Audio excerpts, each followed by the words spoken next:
nung nag-abroad ako, pagbalik ko, nakatambay muna ako mga ilang buwan. Eh, bayo ako, may kalapati. Yung mga racing kung tawagin dati. Eh, nung pinapanood ko lang, hindi lang ko natambay lang ako. Sabi sa asawa ko, ba, magkakalapati ka ba ulit? Alam niya rin kalapati. Tsaka nung nag-abroad ako, binenta ko na yung mga ipon. Nana ako kalapati. Tsaka hindi ko na alam kung paano pag-iipon ngayon. Sabi sa asawa ko. Eh, magkalapati ka. Binili niya yung kalapati ng bayo ko. Dalawa. Pare. Daling ko na raw. Eh, wala pa akong kulungan. Di, hanap ka muna kulungan ng manok. Pero makukulong ka ng manok sa kapitbahay. Yung dati hindi pa nga uso yung mga ganun yung mga ganyan. Yung kawakawayan pa. Pang manok talaga. Bit na. Yung nakalagay Kasi nagpagawa akong kulungan. Katulong ko mga tropa ko. Ang sarap nun. Supportado talaga kayo ng misis niyo. Sa umpisa pa. Ako na nakilala si Victor Lee. Nakilala ako ng mga Henry. Sabi siya, may kalapati ka na, kanina galing niya kay Morlet, sabi ko, sa taga rito, sa Caloocan. Pero Vicente mo, ibon. Kaganda nun, Vicente mo. Conrado Ferrer, Vicente mo, at saka yung matanda, yung puncher na retired na rin yun Nakalimutan ko na yung pangalan, tsaka Pakito mo. Yung mga nakuha ko ibon. Tapos nun, diretso na ako kay Victor na pakilala na ako ni Mang Henry. Pagkatapos ng Victor Lee, Mariano Lina, kay Roberto yung nakadirekta kami ron. Kasama ko si Roberto yung Gaspar na tinatawag nila na original, napunta sa akin. Sa akin namatay si Pipilagan, yung Gaspar. Tapos yung Gaspar na IF na tira sa akin ng isang buwan mahigit na paanak ko yun babae. Binawi ni Roberto yung pinagparas ko tsaka si Pipilagan. Yun yung lumabas mga Gaspar. Tapos yung Bickert, binili ko ng kasi ang kuha ko kay Victor dati 1994 hanggang 98 1.5 nung pa-retire na siya 1,000 na lang. Ang mahal kong binili yung kay Mariano kay Roberto 2.5 na 2,000 697 yun. Tapos pinakamahal kong binili yung Bickert 7.5. Mahal pa yun, napakamahal. Wala ka ng mahal pero pera ako dati kumbaga sa yun, kung makikilala mo yung owner noon, hindi ako ganito. Kumbaga sa kahit paano may pera. Kasi may negosyo kami mag-asawa. Tsaka misis ko, maganda trabaho na. Tsaka gali ako abroad Nag-abroad ako that time Kaya sabi ni Roberto, bili mo na yun, 7.5. Sabi ko, mahal. Galing yun. Sabi ni Roberto, pwede, eto 5,000. Pagkakuha mo, abunaw mo muna sabi ko kay Boy. Mayaman naman si Roberto Roberto, bibigay ko sa iyo 2.5 pag andyan yung ibon. Kasi ito lang cash ko. Sabi ko, kanya sige, laban na. Kinuha niya, after 1 week, tinawagan ako. Hindi pa ko sa cellphone landline lahat. Panay tawag na, nandito na yung ibon Parang ayaw ako bigay sa iyo. Ang ganda ng ibon, yung Bickert. Ganda. Dito na, unang gamit ko doon, isang ibon, 4 ang trophy. Ito overall, umuwi mas apari, pang-4 ako. Tapos maraming ginawa record dyan. Wala pa si Puyo nun that time Mariano, pambira ko, tsaka ibang Victor Napunta kay John Lasapilla, yung barako, yung babae ng Bickert na yan. Yun yung binili sa akin kay John Lasapilla. Pag nakita ng mga Bickert niya dati, may pasok mo. Maayos ka usap yan si John Inaya ako, sige, bili mo. Bigyan bang producer ko yan, sabi ko. Ang dami ko ipon at time And Victor ko dati, ang dami. Tapos yung mga Gaspar, Tereri, yan. Hanggang ngayon meron pa. Yung Bickert ko, napunta kay Cavite yan. Sumikat sa Cavite yan. Kaya lang kaya aminin sa akin yung totoo. Kaya hindi ko na pinabayaan ko na.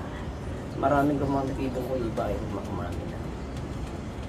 Kaya lang, pagkaharap ako doon maamin Ewan ko bakit takot sa akin. Diba? Tsaka ano, makita mo naman yung pinos ni Arturo, yung mga gumamit na ibon ko. Di ba, ang dami nun. Nakapos lahat yun. Tsaka makikita mo na sa FB ko yun lahat, pag inalukay mo yung FB ko. Minsan magugulat ako eh. Lumalabas yung pag nag-comment sila, yung mga dated post, tsaka nilike. Lumalabas ang notification ko yun eh. Ang tagal na ito 5 years ago, nakahalukay pa nila yung FB ko. Kasi naka-open FB ko eh. Hindi ko nilalak eh.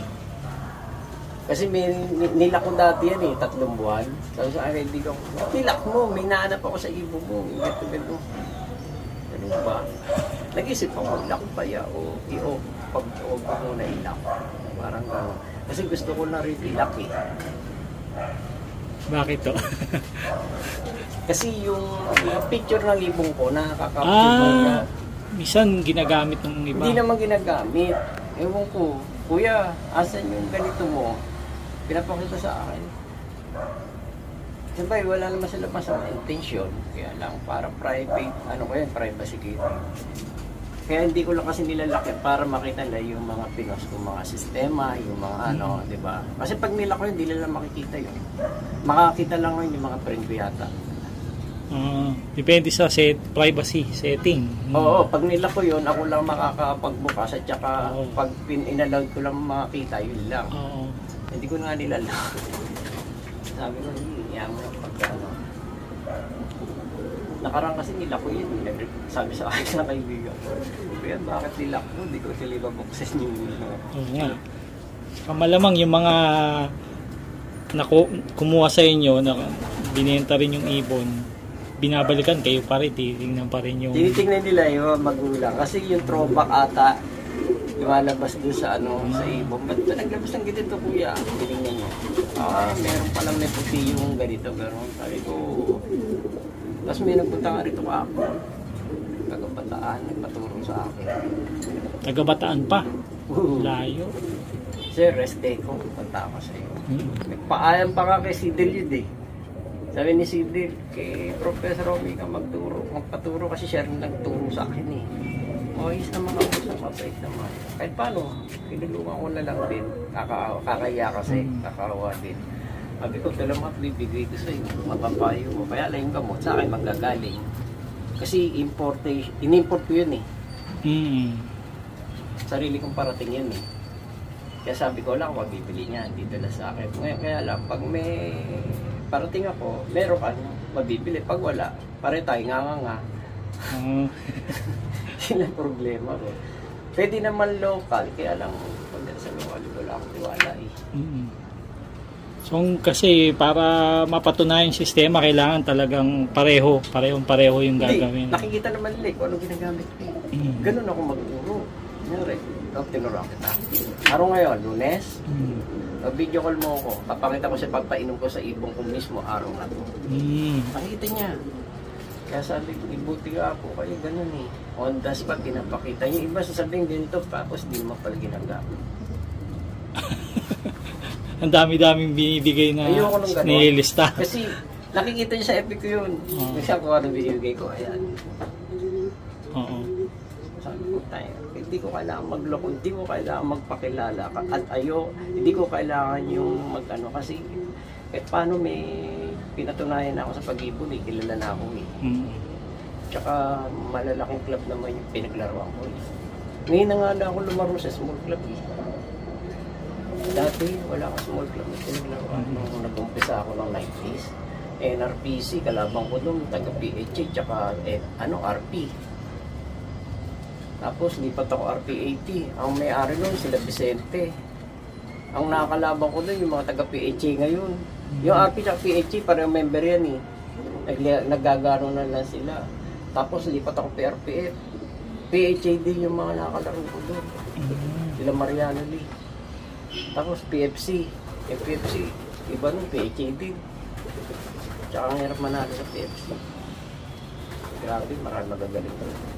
Tapos yung CPRC, ang kalabang ko dyan, yung mga ibang taga-PFC naman, mga kalaro ko. Parang ano nga din eh. Lumipat nga ako rito, sila rin nakikita ko. Pero doon po, nananalo, nagkakaroon pa rin kayo ng mga place. Nanalo ka, panalo ka ng North. Nice. Dito sa South lang hindi. Hindi ako nanalo. Kasi yung MacArthur ko nahuli. Yung pinos ko, may tama raw dito kasi nahuli. Pero nakatawid na. Sayang. Isa lang yung binanding ko. 3 dapat yon.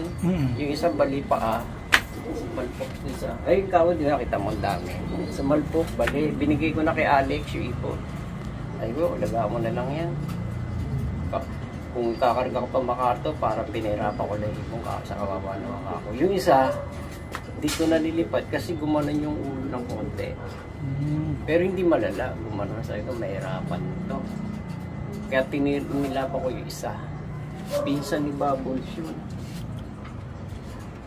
Andi, tito ni Bubbles pala yun. Kaya tatawid at tatawid. Kaya sayang, kaya lang nahuli, may tama ng palkon. Tapos pinos sa akin, sir, sa ito, no? Alam yung number ko, tsaka look name ko. Sabi ko, saan mo na ako yan? Akin nga ito. Saan talaga? Hindi na ako may bo. Ibabalik ba? Tanungin ko po, sir, lagi katwiran nila, nauli ng bata, nabili ng ganito, no? Pag may tinitry sila,